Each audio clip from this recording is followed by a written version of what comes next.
台语文千万字，大家要跟大家做伙来捌一字。今仔日要甲大家绍介这字，咱做伙来看到，这字就是鸭，便当鸭的鸭，这是白音。另外，便当鸭嘛有人读做便当鸭仔，鸭就变做文音。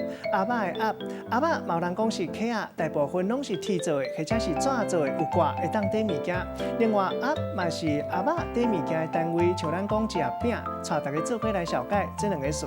头一个礼鸭，就是用鸭仔包装的礼品；第二个词鸭仔饼，就是礼饼，嘛会当讲是大饼、khok-á-piánn。即马大部分拢是西式或者是日本式的喜饼。咱用一句话来举例，甲这两个词佮做伙。譬如讲，伊真当酸，台词讲无烧请，嫁查某囝献大饼，用礼鸭仔底的鸭仔饼内底真liāu-siáu。今仔日绍介这一字鸭，这是文音，另外白音读做鸭，提供予大家来参考。